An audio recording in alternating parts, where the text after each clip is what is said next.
Time for Inside the Sixers. Paul Hudrick is here to talk a little Sixers. Has had an interesting week this week with Joel Embiid, Player of the Week. Doc Rivers, Player of the Month. Doc Rivers, Coach of the Month. And just so many other stories. We had Furkan Korkmaz on earlier in the week. He had some interesting things to say about this team, and we'll get Paul Hudrick's take on it. He's the host of the Coming In for a Landing podcast. And, of course, you could read more from Paul at 97.3ESPN.com. Sixers and Hornets tonight here on 97.3 ESPN. So we'll bring Paul in and get his thoughts. A couple of days off, and now they're back. And obviously we've been talking a lot the last couple of days. But one thing that Korkmaz said, Paul, that I thought was interesting was he said when we asked him about Doc Rivers and the change, he said, Doc's a legend. We learn something every day. We're constantly learning something. That comment there was so powerful, though, like that the players acknowledge that's the difference. We're playing for a guy who is a legend. In other words, when he says something, the room, the audience is captivated by it. And I thought that's really what you're seeing now is a team that just has a different belief, maybe. Yeah, with Doc Rivers, just he has so much cachet. With all due respect to Brett Brown and what Brett Brown did in San Antonio as an assistant and all that, and his experiences in Australia, but like nothing compares to what Doc Rivers has done. Doc Rivers was an NBA player and won a championship. He's been a coach for 20 years, and he's won a championship with three Hall of Fame players that he commanded the respect of. And you see what he even did with the Clippers, making them relevant for maybe the first time ever in the franchise's history. So you can't replace that. You can't replace that cachet and that respect that he kind of commands. And it's noticeable. It's noticeable with every player from Joel Embiid and Ben Simmons all the way down to guys like Furkan Korkmaz and Shake Milton, who just, again, the presence that Doc has and that leader of men kind of mentality and approach he has. And it's not even just basketball. You see it, in how open he's been about, with things surrounding racial injustice and all that. And the guy's just a leader, and he just has that about him. And I think 100% it's played a huge part in what the Sixers have done so far. And I think it's played a huge part in the development of the players on the team. Yeah. And another thing that Korkmaz acknowledged was the maturity. And he said Joel has matured not only on the floor, but off the court, both on and off the court, him and Ben, that he has noticed. Like, you forget that Korkmaz has been here for 4 years with those guys, too. So he has seen kind of their growth, I guess. And that was one of the things when we asked him about the maturity of the team, he bypassed the whole team. He said, Joel, definitely more mature. Ben, more mature on and off the floor. That is, to me, one of the reasons why I think I can try to believe in this team and what I'm seeing is I feel the maturity. I'm watching a team that is growing. For sure. And you look at, it's not the be-all, end-all, but just the way they handle the media and their responses to us. You can see that they're a lot more thoughtful, a lot more engaging. And I don't think that's just like a mandate from the team. I think that's just them realizing this is part of it. This is part of our job. We have to face them. When we lose, we have to face the music. When we don't play well, we still have to talk to the media because they are we're in a way we're the conduit to the fans. So like I think they're realizing the weight and the responsibility they have.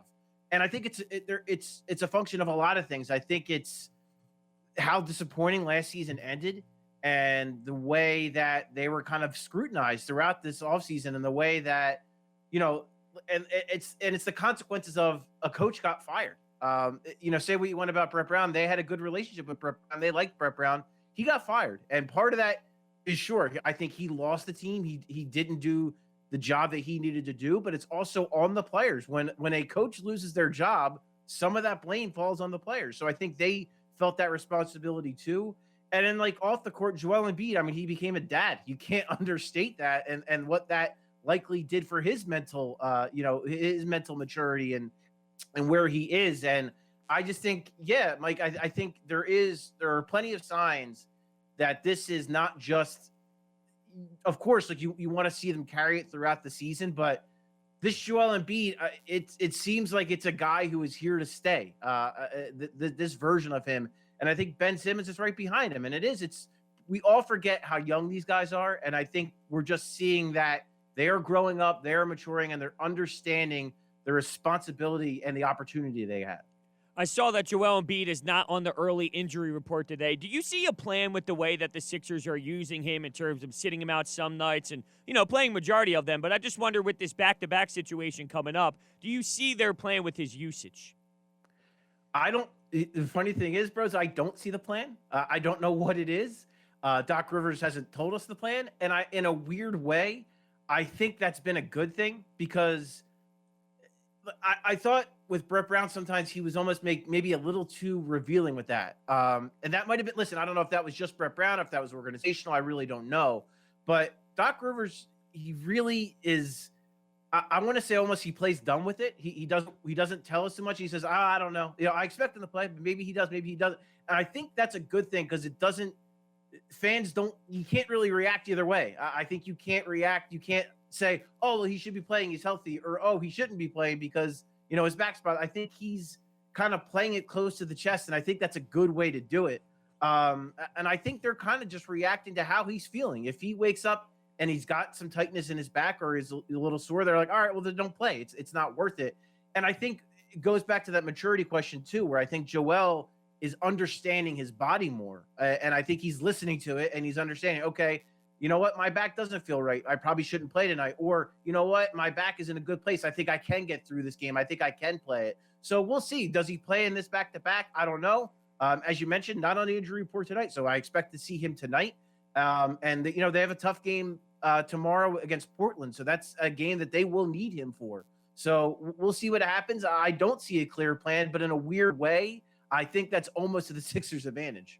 Yeah, and I know that they lost that game to Detroit about a week ago, and we were like, and then they win that game against the Lakers, and we're like, okay, and then they win the game without Embiid. So we've kind of had this range of emotions and change. How do you think it will look if they lost the game to the Hornets, a team they've beaten 14, 15 straight times? I think it's going back a couple of years now. Yeah, especially, the Hornets are a little banged up. Rozier's questionable. PJ Washington, who's been a really good player for them, he's a second-year guy from Kentucky. He's out. He's going to be out for a little bit here. So it's just no two ways about it. At full strength, there is zero excuse to lose to this Charlotte Hornets team on the road or at home, whatever. It doesn't matter. So, yeah, it would not – things happen, and it's nothing – it's not a black and white situation. So if they were to lose, it would also depend to me on how they lose and kind of how it went down, but there is no good excuse for it. It's crazy to think about the fact that they could sweep a road trip. I don't remember the last time the Sixers swept a road trip, and they have an opportunity to do that here, and a really good one, with this Hornets team that they should be able to beat. I do worry, you harken back to that Pistons game that they lost. They had a big matchup against the Lakers 2 nights later. Did they maybe look ahead to that?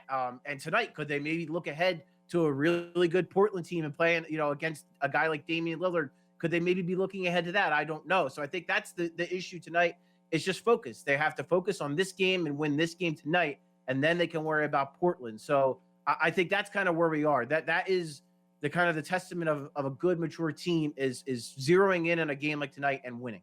Last night, the Brooklyn Nets, specifically Kyrie Irving, put on a show there. And does that change how you feel about this Sixers team at all when you see a team like that really, go out and make it happen against a good Clippers team? It doesn't really necessarily change the way I look at the Sixers, because I think Doc Rivers has had this approach, and it's the right one, where he's worried about how his team looks. Because if his team's not playing at his best or at their best, then it doesn't matter what the Brooklyn Nets do if they don't play at their best. So I think that's where I kind of see it. And, they have a matchup this Saturday against Brooklyn. So that's going to tell us, I think, a lot more about how they match up and how that looks, because there's no questioning the talent level of that Brooklyn team and the firepower they have with those 3 guys. Defensively, we've all seen that there are clear issues they're having defensively. I think they have the worst worst defensive rating in the NBA since they got Harden. So that's no small thing. Whereas the Sixers, that's where they're hanging their hat on defense. So it'll be really interesting to me. I am dying to see that matchup of those 2 teams and how they match up, and that defense offense trade-off. And will the Sixers have enough offense to win that game? And will the Nets have enough defense to stop them? So that to me is the way I'm looking at it. As though the Sixers, the Nets, the Bucks, those guys, those teams are all kind of the class of the East right now, and I'm really intrigued to see those matchups coming up. Yeah, that's going to be interesting because we know they have the three guys, but their depth is just not very good. And defensively, the Sixers preach defense. The Nets obviously do not. I think when those two teams, that will be a clear sign of, all right, and of course that game's not till Saturday night, but you hope the Sixers don't have any look-aheads because I think that'll be the sign of who the Sixers team is. Are they looking ahead when they play tonight and they play tomorrow? They play Portland, who's a pretty good team. Charlotte, So are they looking ahead to that Brooklyn matchup? I think we'll learn a lot about this team over the next 3 games. Yeah, agreed. And they've, for the most part, outside of, they lose that Cleveland game without Joel Embiid. Cleveland's obviously maybe a little bit better of a team than we all thought they were going to be. We already talked about that Detroit game. But for the most part, they have done a really good job of kind of taking care of business. The Charlotte team that they're playing tonight, they beat them twice in those series at home, and they beat them wire to wire both games. That's not an easy thing. Like, I don't care who you're playing in the NBA, to beat a team 2 days apart back to back. That is not an easy thing to do. And not only did they do it, but they, again, wire to wire wins. They took care of it pretty easily. So I think you're seeing signs of growth and maturity from the whole team in that they are just simply taking care of business, winning the games that they're supposed to win. So yeah, I do think these next 3 games, if they're able to take care of business tonight and then go ahead and beat Portland at home, I think that's a huge sign of growth that they weren't looking ahead to that big Brooklyn game. Like, we're all allowed to look ahead because it doesn't matter if we look ahead, but they can't. And so I think that would be a really tremendous sign of growth if they take care of business tonight and then beat a pretty good Portland team tomorrow.